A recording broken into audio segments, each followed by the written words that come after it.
Les amis, vous êtes en train de discuter sur la meilleure marche à suivre, alors qu'il y a Grodley qui se penche et qui a remarqué en effet que les araignées ont évolué. C'est-à-dire que là, elles sont dans leur cocon tissé sous l'eau et il y a des chances à ce qu'au moment où elles éclosent, au moment où ils éclosent, ces cocons, eh bien, ça donne des araignées qui peuvent se mouvoir sous la surface de l'eau et devenir de meilleures prédatrices.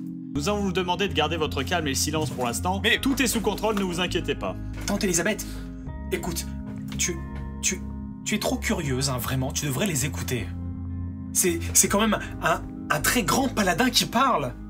Et d'ailleurs, vous vous appelez comment? Théo Silverberg. À la rescousse. Où est Eden d'ailleurs? Eden. Oui, loup. Ah oui, c'est vrai, ouais. Mon loup. Toi, il renifle vers les araignées. Suivez-moi, on va aller préparer votre chariot et ensuite on va aller au village. Bon, Hans, t'as fini maintenant. Je te rappelle qu'il faut tirer le chariot maintenant. Hein.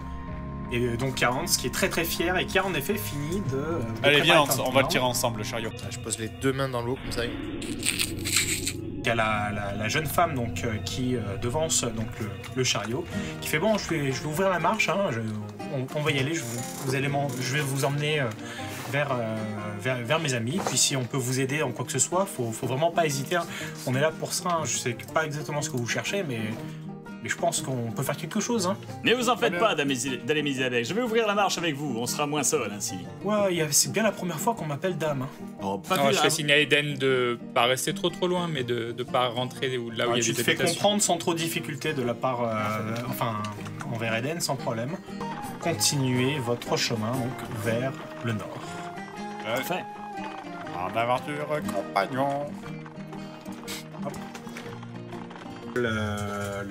Le terrain, il va en amont, donc là vous êtes dans le creux des collines, et tu peux déjà voir par ici la vieille tour donc, qui est à de longues heures de cheval à flanc de montagne, et qu'il y a ici des gens plutôt sympathiques, une bonne bouille, qui ont l'air mais complètement déconnectés de la réalité telle que vous la connaissez, qui ne se doutent pas le moins du monde de tout ce qui peut se passer en ce moment même.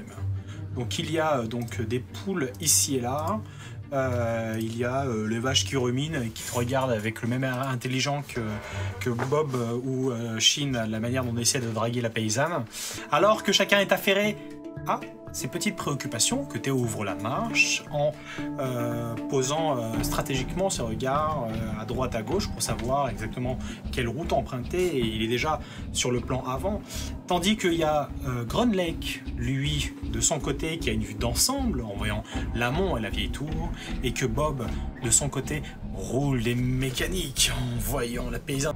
Et donc, toi, Shin, en effet, tu comprends qu'il y a autour, dans ces buissons, dans ces arbres, des petits cocons partout. Et tu penses que ça doit courir à travers la région.